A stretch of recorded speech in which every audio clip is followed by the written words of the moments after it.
By now, LeBron James is usually getting some rest in the NBA playoffs. The Pacers are making him work much harder than he has in years. After splitting the first 4 games, Indiana and Cleveland will meet on Wednesday night, Thursday, Manila time, in the critical Game 5 of a first-round series that has been unpredictable, uneven and for James, unusual. This first round hasn't been the norm for the 3-time champion. While he's 12-0 in the opening round, before the Cavs dropped Game 1 to the Pacers at home, James had never lost a playoff opener. In fact, James came in with a 21-game winning streak in first-round games, and this will be his first Game 5 in Round 1 since 2012, when he was with Miami. The Cavs and Pacers aren't the only ones in a tussle in the Eastern Conference as Washington and Toronto resume their series in Canada tied 2-2. Things aren't quite as tight in the West as Utah holds a 3-1 lead over a fraying Oklahoma City team, and Houston, which dropped 50 points in one quarter on Monday night, can eliminate Minnesota. Cleveland's 104-100 win in Game 4 brought relief to Cavs fans and James, who had been getting little offensive help from his teammates. A dependable number 2 scoring option has been an issue all season, primarily because Kyle Irving is no longer around to take pressure off James. But in Game 4, Kyle Korver stepped up in the second half and knocked down 4 3-pointers, and the Cavs buckled down defensively in the closing minutes to avoid a 3-1 hole. "We all know the narrative around us, it is what it is," Korver said after practice on Tuesday. "It's Bron and we're all trying to make it work for him." James has been his usual self, averaging 32. 5 points, 11 rebounds and 8 assists in the series. But only Kevin Love, 12.0, who has been slowed by a sprained left thumb, and J. R. Smith, 10.0, are averaging double digits for Cleveland. Let's take a closer look at the matchups. Wizards at Raptors. Series tied 2-2. Game 5. Need to know, the home team has won each game so far. The Wizards absolutely need at least one road victory, and they've been here before. Washington was eliminated a year ago in the second round against Boston after going 3-0 in at home and 0-4 in away games. Keep an eye on Toronto's three-point shooting. The Raptors attempted a season-low 18 shots from beyond the arc, making 7 in its Game 4 loss. They never took fewer than 21 in any regular season game and averaged 13.7 made threes and 31 attempts in games 1-3. Pressure is on DeMar DeRozan and Kyle Lowry, while Washington's all-star backcourt duo of John Wall, 26, 8 points, 13 assists and 4.8 rebounds, and Bradley Beal, 29.5 ppg the past 2 games, led the Wizards in games 3 and 4. Toronto's counterparts have not been very efficient lately.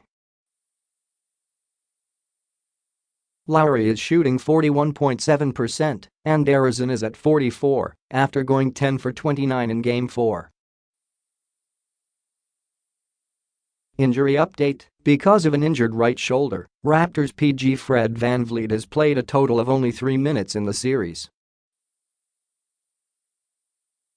Pacers at Cavaliers. Series tied 2-2. Game 5. Need to know, after scoring 32 points in the opener, Pacers guard Victor Oladipo has scored 18 and 17 in the past 2 games and is just 10 of 35 from the field. Cleveland has been blitzing and trapping Oladipo, forcing him to pass or rush his shot. Keep an eye on Lance Stevenson. Indiana's always entertaining swingman baited James into a technical foul in Game 4 when he also wrapped up Cleveland's Jeff Green late in the game and spun him to the floor. Pressure is on, Cavs coach Tyronn Lue. While he's had to sort through injuries and battled his own health issues all season, he's been criticized for some decisions, including a reluctance to play forward Tristan Thompson in this series.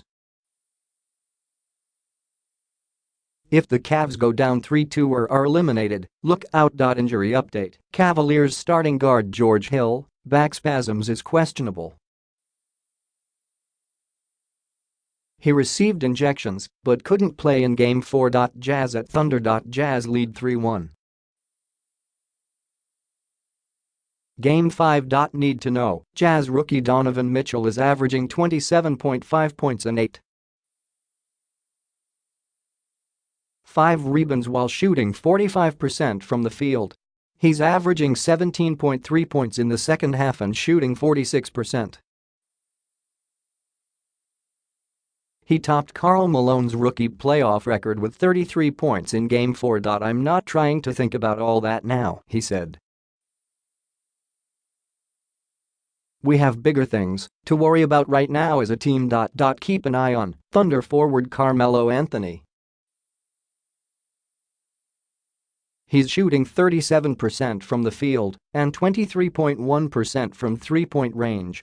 He was brought to the Thunder to take pressure off Thunder guard Russell Westbrook, but his inability to make shots has only made things more difficult.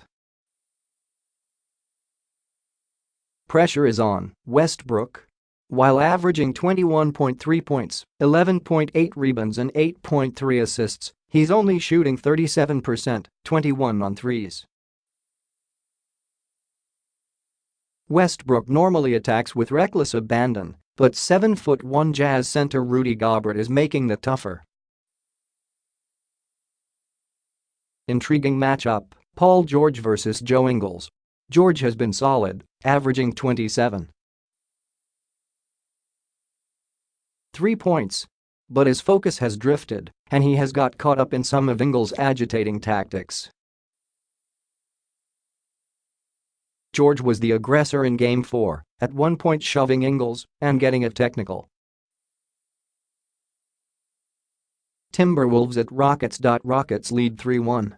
Game 5. Need to know: Timberwolves might still be reeling from the 50-point third quarter the Rockets posted to turn a tight Game 4 into a rout. Minnesota actually outshot Houston for the third straight game, but only turned that into one victory. Everybody will look at the 50 points that we scored in the quarter, but it was our defense, said Chris Paul, who had 15 of his 25 points over those torrid 12 minutes. Keep an eye on Rockets' sixth man Eric Gordon. After shooting just 11 for 39 over the first three games, he scored a series-high 18 in Game 4. He hit 4 three-pointers, including a buzzer beater at the end of the third, to fulfill the 50-point quarter goal the Rockets have been trying to reach for 2 years under coach Mike D'Antoni. Pressure is on Wolves guard Jimmy Butler. While the Rockets were running away in the third, Butler forced some shots in a frantic attempt to keep up. The team's best defender must also try to figure out how to better disrupt the high ball screens the Rockets set on Harden to set up those frequent three-pointers.